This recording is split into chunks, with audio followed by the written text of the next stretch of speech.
நம்ம தொடர்ந்து ஈரான் மற்றும் அமெரிக்கா தகவல்களை பார்த்துட்டு இருக்கோம். அதுல இப்ப வந்து பாத்தீங்கன்னா அமெரிக்கா வந்து என்ன பிளான் பண்ணிருக்காங்கன்னு சொல்லிட்டு அவங்களே வெளியிட்டு இருக்காங்க. அவங்கள பொறுத்தளவுக்கு வந்து பார்த்தா ஈரானை அடிக்கிறது அப்படிங்கிறதுக்கு அவங்களுக்கு தார்மீக உரிமை இருக்காமா. ஏன் அப்படின்னு சொல்லி கேட்டதுக்கு அவங்க சொல்றாங்க, பேச்சுவார்த்தை வந்து என்ன ஆயிடுச்சுன்னா ரொம்ப கசப்பா போயிடுச்சு. நாங்க சொன்ன எதையுமே ஈரான் ஒத்துக்கல. அப்ப பேச்சுவார்த்தைக்கு ஒத்துக்கலைன்னா அந்த ஒரு காரணம் போதும் நாங்க தாக்குதல் நடத்துறதுக்கு, அதனால நாங்க தாக்குதல் நடத்த போறோம் அப்படிங்கிறதே சொல்லியிருக்காங்க.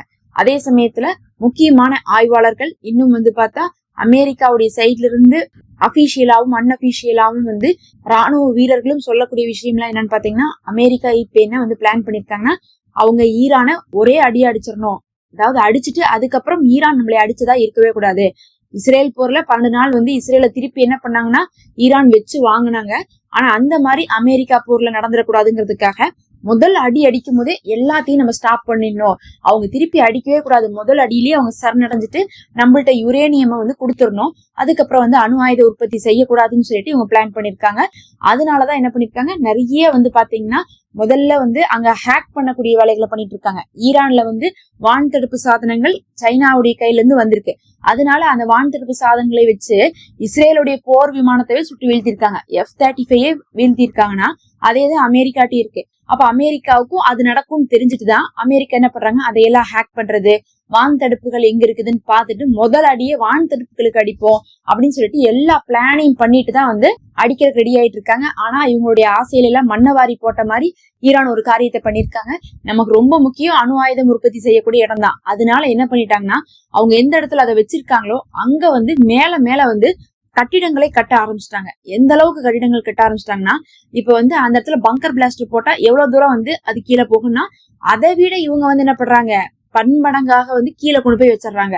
அப்ப வந்து பொதுவா ஒரு பங்கர் பிளாஸ்ட் வந்து ஒரு 100 கிலோமீட்டர் வந்து ஆழத்துக்கு போகுதுன்னா அதெல்லாத்தையும் மீறி என்ன பண்றாங்கன்னா இவங்க அதுக்கு கீழே கொண்டு போய் வச்சுட்டா பங்கர் பிளாஸ்ட் போட்டு கூட பிரயோஜனம் இல்லாம போயிடும். அப்ப எதெல்லாம் வச்சு அடிப்பாங்களோ அதை வச்சு அடிச்சுமே பிரயோஜனம் இல்லைன்னா உள்ள இருக்கக்கூடிய பொருளும் சேஃபா இருக்கும். அதை வந்து அமெரிக்காட்ட இருந்து அப்படிதான் காப்பாற்ற முடியும். ஏன்னா கொண்டு போய் எங்கேயும் ஒளிச்சு வைக்க முடியாது. இந்த மாதிரி விஷயம் எல்லாம் வந்து பாத்தீங்கன்னா ரொம்ப பிரம்மாண்டமா இருக்கும். அதெல்லாம் வந்து சேட்டலைட்ல இருந்தே வாட்ச் பண்ணிடுவாங்க. ஏதோ ஒரு சின்ன பொருள் மாதிரி எல்லாம் கிடையாது. இதெல்லாம் வந்து ஒரு நாட்டுடைய சொத்துன்னு சொல்லலாம். அதனால வந்து என்ன பண்ணிருக்காங்கன்னா அந்த மாதிரி வந்து மேல மேல வந்து அடுக்குகள் கட்டிட்டே போயிருக்காங்க.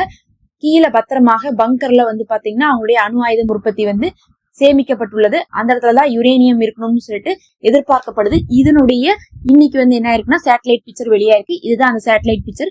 இதை பாத்தீங்கன்னாவே தெரியும். இதை பார்த்தாவே எந்த அளவுக்கு வந்து ஒரு மலை மேடு மாதிரி அதெல்லாம் வந்து உயர்ந்துட்டு போயிருக்குன்னு சொல்லிட்டு. இப்படி இருந்தா அமெரிக்காவே போர் செஞ்சாலும், அமெரிக்காவே அந்த இடத்துல தாக்குதல் செஞ்சாலும் கூட அந்த இடத்த என்ன பண்ண முடியாது, அழிக்க முடியாது, எந்த ஒரு சேதத்தையும் ஏற்படுத்த முடியாதுங்கிறதுக்காகத்தான் அவங்க இதை செஞ்சிருக்காங்க. அதனுடைய ரேடார் பிக்சர் வந்து இன்னைக்கு வெளியாயிருக்கு. அமெரிக்காவுக்கு ஒரு பெரும் ஷாக்காக இது மாதிரி இருக்குன்னு சொல்லலாம். ஏன்னா அணு ஆயுதத்துக்கு இவங்க ஒத்துக்க மாட்டேங்கிறாங்க அப்படின்னு சொல்லிட்டுதான் IAEA வந்து என்ன பண்ணாங்க, கடைசியா வந்து ஈரானை வந்து வார்ன் பண்ணியிருந்தாங்க, நீங்க அணு ஆயுதம் தயாரிக்க கூடாதுன்னு சொல்லிட்டு. இந்த சமயத்துல ட்ரம்ப் என்ன பண்ணாருன்னா கிழிச்சு போட்டுட்டாரு. ஈரானுக்கும் IAEA இருந்த ஒரு ரிலேஷன்ஷிப்பை வந்து கிழிச்சு போட்டிருந்தாரு. இப்ப மறுபடியும் IAEA என்ன சொல்றாங்கன்னா, அவங்களிடத்துல ஈரான் இடத்துல ஒரு அணு ஆயுதத்துக்கு தயாரிக்கக்கூடிய அளவுக்கு யுரேனியம் இருக்குது அப்படிங்கறதையும் சொல்லி எங்களிடத்துல அவங்க வந்து ஒப்பந்தம் போட மறுக்கிறாங்க அப்படிங்கறத இன்னைக்கு IAEA சொல்லியிருக்காங்க. அவங்கதான் வந்து பாத்தீங்கன்னா இந்த அணு ஆயுதம் தடுப்பு பிரிவுல வந்து இருக்கக்கூடியவங்க.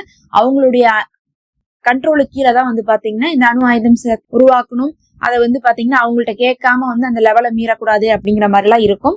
ஆனா அவங்களே சொல்லிட்டாங்க, எங்களுடைய பர்மிஷனை வந்து ஈரான் வந்து வாங்க மாட்டேங்கிறாங்க, அவங்க இஷ்டத்துக்கு அவங்க தயாரிச்சு வச்சுட்டாங்க அப்படின்னு சொல்லிட்டு சொல்லியிருக்காங்க.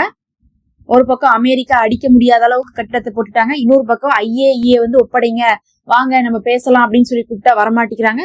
ஈரான் ஒரு முடிவோட தான் வந்து என்ன பண்ணிட்டு இருக்காங்க, அணு ஆயுத விஷயத்துல இருக்காங்க. எங்களுடைய யுரேனியத்தை நாங்க யாருக்கும் தரமாட்டோம், எங்களுடைய அணு சக்தியை வந்து நாங்க தயாரிக்க மாட்டோம், அதை மட்டும் நீங்க ஒப்பந்தத்துல பேசுறதா இருந்தா வாங்க, அதை விட்டுட்டு பிராக்சிஸ பத்தி எல்லாம் நீங்க பேசக்கூடாது. அதாவது வந்து அங்க இருக்கக்கூடிய இஸ்புல்லா, காசால இருக்கக்கூடிய போராளிகள் இவங்களுக்கெல்லாம் இவங்கதான் வந்து ஃபண்ட் ப்ரொவைட் பண்ணிட்டு இருக்காங்கன்னு சொல்லிட்டு ஈரான் மேல அந்த ஒரு குற்றச்சாட்டும் இருக்கு. ஆனா அதை பத்தி எல்லாம் நீங்க எங்கள்கிட்ட பேசவே கூடாதுன்னு சொல்லிட்டு தான் ஈரான் வந்து பேச்சுவார்த்தைக்கு போய் உட்காந்தாங்க. இப்போதைக்கு வந்து பார்த்தா பேச்சுவார்த்தை ஃபெயிலியர்ல தான் இருந்துட்டு இருக்குது. சீக்கிரமே தாக்குதல் நடக்கிறதுக்கான வாய்ப்பு இருக்குது. அப்படி வந்து அந்த இடத்துல அணு ஆயுதம் இருக்கக்கூடிய இடத்துல அடிச்சாலும் அணு ஆயுதத்துக்கு ஒரு சேதமுமே வர்றக்கு வாய்ப்பே இல்லை.